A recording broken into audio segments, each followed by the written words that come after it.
Hello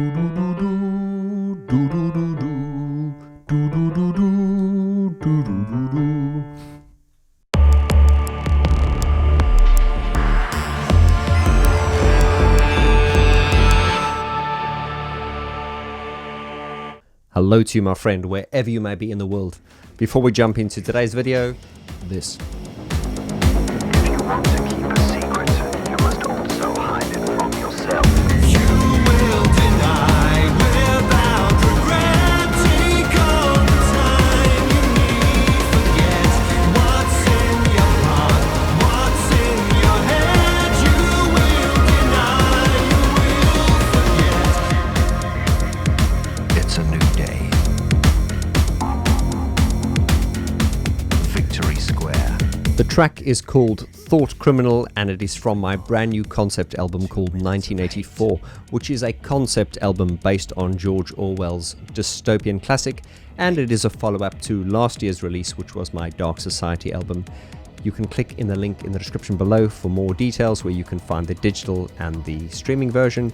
And if you're old school and hardcore like myself, you can get a CD version. This is a beautiful hard copy, which is signed by me, and this hard copy version also features 4 remixes by some outstanding artists. Thank you for your time. Today's video is a follow-up to last week's video, and in that video I spoke about the live performances that I'd seen so far. Now, I've not been to a gig yet, but I will be going to the Twickenham version once Depeche Mode get here. Depeche Mode are currently on tour in America, and as I said on that last video, I was very, very impressed by the live footage which I'd seen so far on YouTube and from the videos which a lot of you had sent me. I think they have addressed some of the things that were concerning me last time. It just looks a lot more energetic. The stage design is much better. Not that it was bad or anything like that. I just like the fact that Christian has reined in his, he's not overplaying the drumming anymore. From what I've heard in the mixing, the keyboard sounds are kind of more prominent and up front. You don't just hear drums and bass and vocal and guitar. Really sounding a lot better. The vocals, as I said on my last video, I think Dave and Mart are looking fantastic, and I think they are at the top of their game vocally. I've got no qualms about this, and I cannot wait to see them when they get to Twickenham. Now, obviously, after last week's video, I read a lot of the comments. I think a lot of you agreed with me that the set list is very balanced and strong, and that it does sort of represent their catalogue really, really well. There are around about 24 songs in it. As I said on last week's video, it's very difficult when you're on tour to introduce new songs. Bearing in mind this band have been around for 40 years. They're trying to, within a 2.5 hour window, the challenge is to put a set list together which pleases the fans but also pleases the band in a way that they can promote their new stuff, but at the same time play some of their legacy stuff and some of the the older stuff. Having said that, as you know, it is impossible to please everyone, and I think some people did say that they would love to have heard songs like, People Are People, Here Is the House, Fly in the Windscreen.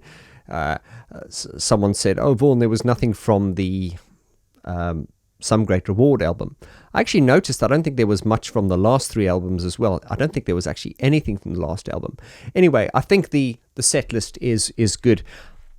I had a few comments on it, and sort of listening to their music and watching recent videos surface, I think I would have probably liked to see the song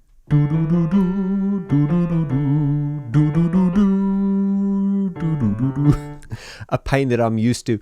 I don't think that song is actually strong enough to be on the set list. And what I mean by that is, had they been playing for 3 hours, I don't know where I heard this, but I know The Cure, apparently, correct me if I'm wrong, they do like really long shows, sometimes up to 3 hours. Now, Depeche Mode don't do 3-hour shows, and it probably wouldn't be advisable because, Depeche Mode are a band that, put a lot of energy into shows, especially like Dave. So I think a 3-hour show would just be killing and brutal. But the challenge is, once again, to fit as many songs as you can and please, the audience. within a 2-hour set. And that's why I said, when some of you said just can't get enough, why did they put that in?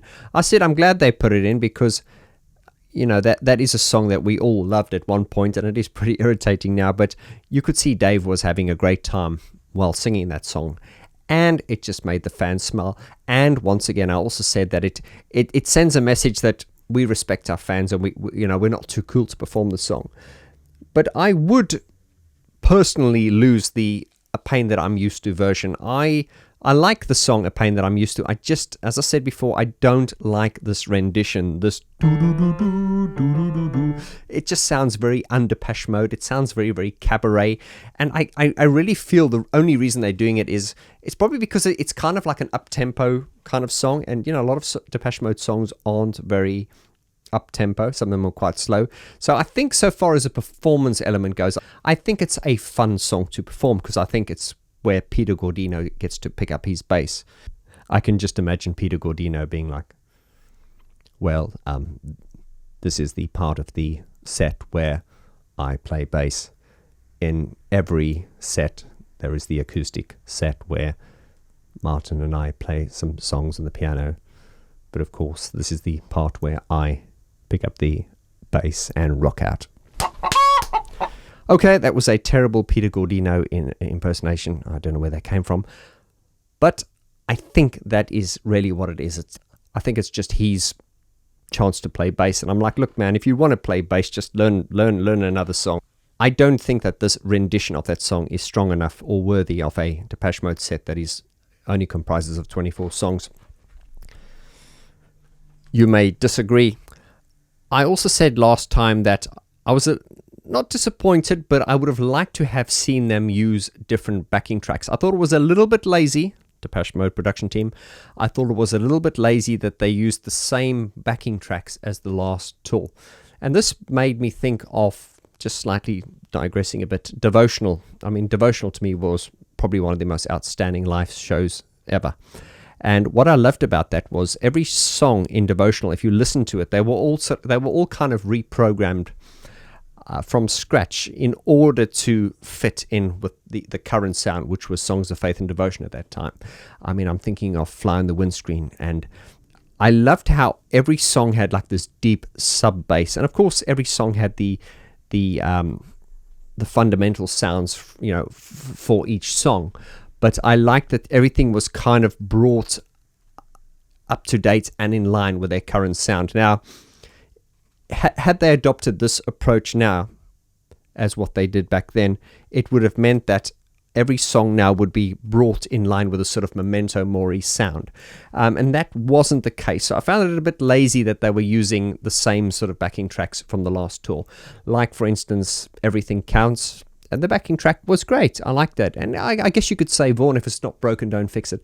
I just feel that you've done that. We would have liked to have heard something different, because a lot of cases it just feels like a repeat of the Spirit tour. So that is just my opinion.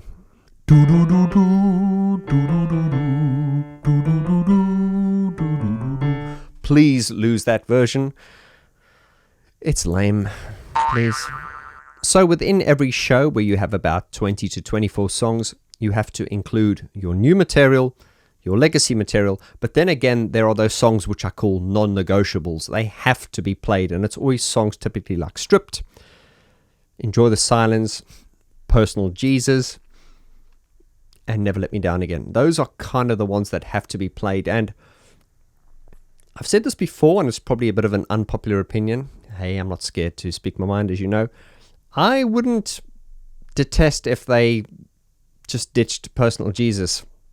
Amen. It's a great song, but I'd quite happily see Personal Jesus go and then something else come instead. But having said that, for Depeche Mode not to play Personal Jesus, it's a little bit like the Rolling Stones going onto stage and not singing Brown Sugar or I Can Get No Satisfaction. They just have to do that. That is why I call those songs non-negotiables. Songs like Never Let Me Down Again, Personal Jesus, Stripped, Enjoy the Silence. They just cannot do a show without playing that. And indeed, when we get to this show and they say, thank you, good night, and they walk off and they haven't played them, then you know they're going to come on after an encore and do those. And they typically end with Personal Jesus, or Never Let Me Down Again or something like that. All understandable, and, within showmanship, that is what is expected. I just think if I was to lose a song from the set list, it would definitely be Pain that I'm used to. Personal Jesus belongs there, even though I'm not that I don't dislike the song. I just there are other songs that I would prefer to hear.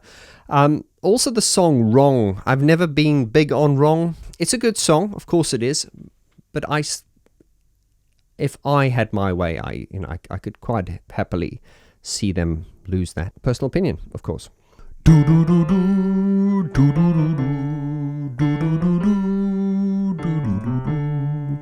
Stop it! I'm being so childish. I do apologize. Anyway, I thought we'd do a nice short video today for a change. Your chance now. Leave your comments in the description below. What do you think of the set list? Have you been to the gigs yet? Have you not? But I would like you in the comments to leave your ideal set list. What would you really, really like to see? Someone left a comment on one of my social media platforms the other day, and actually I wished I'd actually made a note of it, but he actually wrote a set list, and it was a very, very good set list. I don't think it was a set list that would ever get played, because I think he had Sun and the Rainfall and People Are People on it. But I mean, I looked at that set list and I thought, oh, that's a bloody good set list. I wish, if only. So yeah, leave your ideal set list in the comments below. One more thing, if you are a Depeche Mode fan, and you probably are if you're watching this channel, these poster prints are available through this channel. If you're interested, you can click on the link in the description below. These are original, and they are signed by photographer Brian Griffin, and they are derived from the original prints and transparencies. This, of course, is the only place where you can actually buy these original poster prints by Brian Griffin, and they're available exclusively here for you at the Vaughn George YouTube channel. Please make sure that you do hit the subscribe button to ensure that you do not miss out on any breaking news. And I can give you some breaking news now. Gareth Jones is going to be on the channel soon, and he and I are putting together an event. It's a first of its kind. It's never been done before, and I would love you to be a part of that. So make sure you're subscribed so you don't miss that news. If you enjoy the content here and you'd like to be a part of a community, then please look in the description below, where you can find details on how to join the Vaughn George Facebook group, and you can be a part of this fantastic community. And if you want to take it even further, you can join my inner circle at watchvg.com, where you can be a part of the inner circle and never miss a thing. That's it from me, my friends. I look forward to seeing you very soon. Lots of love. Adios.